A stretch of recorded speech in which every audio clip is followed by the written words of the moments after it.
So today's our review day for test 1. Take a look at our calendar that's in your syllabus. Review for test today. I do not see you Wednesday, October 1st. There are no day classes for anyone on campus. There are evening classes if you happen to take an evening class, but there are no day classes. And so the test is Friday. So you have until Friday to study. And I'm going to talk a little bit about the test. So the subject areas that will be covered on this test include functions and models. So notation, terminology, sketching and interpreting graphs, limits, and derivatives. Those are our big focuses. The types of functions that you'll see include linear functions, polynomials, power functions, and rational functions. You should be able to distinguish, work with, and write formulas for the different types of functions and solve equations involving them. As for limits, you should be able to evaluate a limit, determine whether a limit exists, look at the end behavior of a function, the limits at positive and negative infinity, and estimate a limit numerically by getting closer and closer and closer to a point of interest.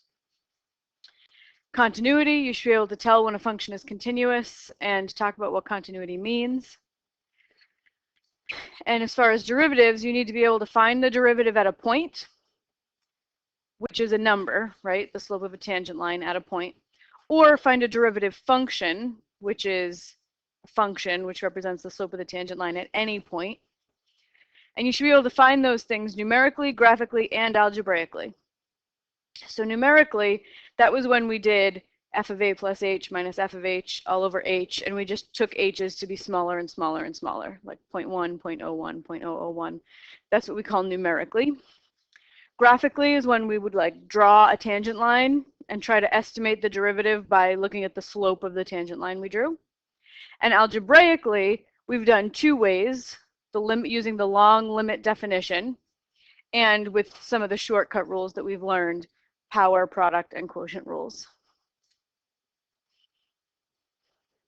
So you do need to be able to do both of those.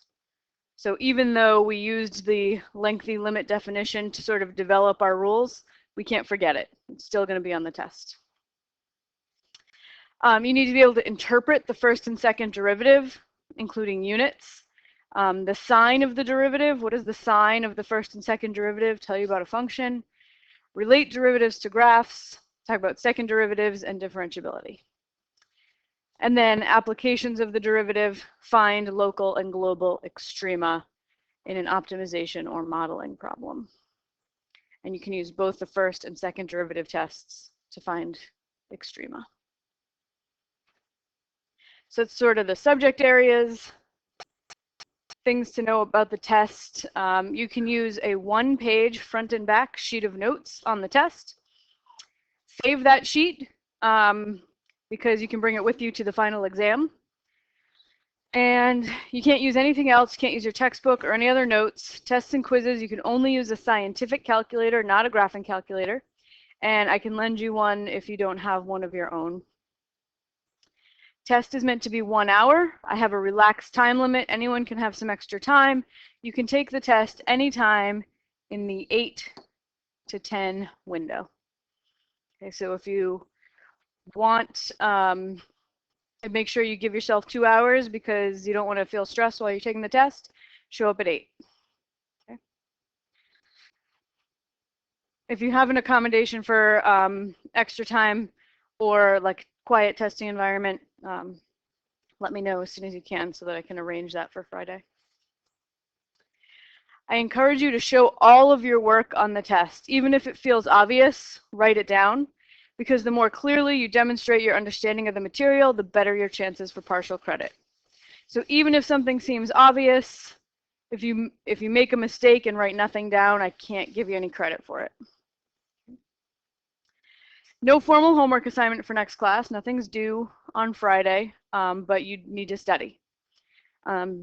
You have an assignment due at the start of the class after the test on Monday. Just some reading and questions of the day.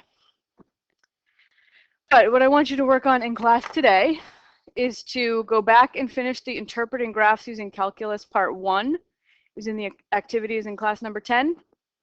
And when you finish that, move on to interpreting graphs using calculus part 2, which looks exactly the same, except that this is now the graph of f prime, not the graph of f. So you answer all the same questions, except this you're looking at f prime instead of f. And then if you finish those two things, this is your assignment for the day after the test. If you finish those two things, you can look at the study guide for the test. This is a long list of things you should be able to do, right? So you can kind of check these off, like, oh yeah, I know what that means, check. And there's some practice problems listed from the text. It suggests going over old homework assignments and quizzes. And then there are these sample test problems that you can work on as well. And so yeah, use this time to help you get started preparing for the test. And I will be circulating to help you if you have questions.